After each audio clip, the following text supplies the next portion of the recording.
প্রিয় ছাত্রছাত্রী, তোমরা যারা বিভিন্ন কম্পিটিটিভ এক্সামে অংশ নিচ্ছ তাদের জন্য আজকের এই ভিডিও। তো আমরা 9 নম্বর দাগের এই যে ভৌতবিজ্ঞানের অঙ্কটি রয়েছে, অর্থাৎ কেমিস্ট্রি থেকে এই অঙ্কটি।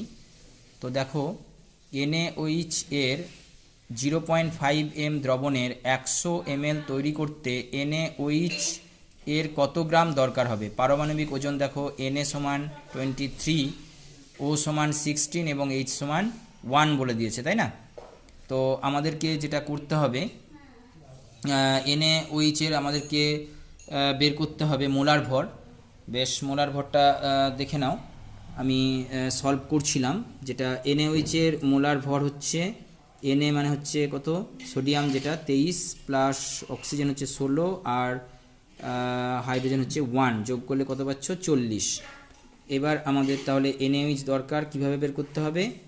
M হচ্ছে, এটা হচ্ছে তোমার যেটা বলা আছে যে মোলারিটি, হ্যাঁ, যেটা 0.5 দেখবে বলে দিয়েছে।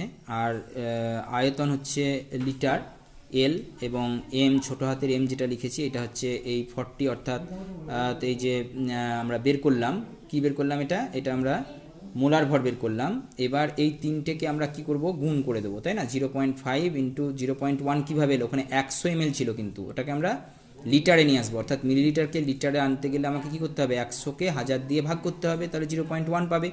তার সঙ্গে 40 গুণ করবে, কি পেয়ে যাবে? এইটা ক্যালকুলেশন করবে, দেখবে 2 গ্রাম চলে আসবে, অর্থাৎ NaOH দরকার হবে 2 গ্রাম। ঠিক আছে, নেক্সট প্রশ্ন।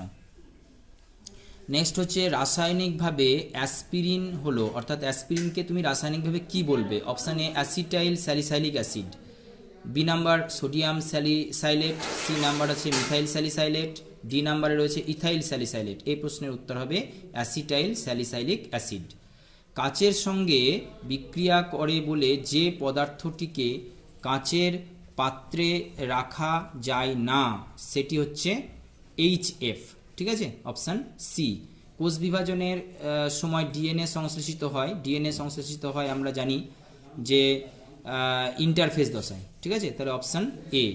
পরাগধানী থেকে পরাগ রেণুর একই ফুলের গর্ভমুণ্ডে স্থানান্তরকে কি বলা হয়? এটাকে বলা হয় অটোগ্যামি। ঠিক আছে, একই ফুলের যদি তোমার পরাগধানী থেকে পরাগরেণু গর্ভমুণ্ডে পড়ে, তাহলে সেটাকে আমরা বলি অটোগ্যামি। ডিএনএ এর পিরিমিডিন বেসগুলো কি?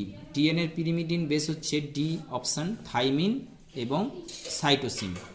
Thank you for watching this.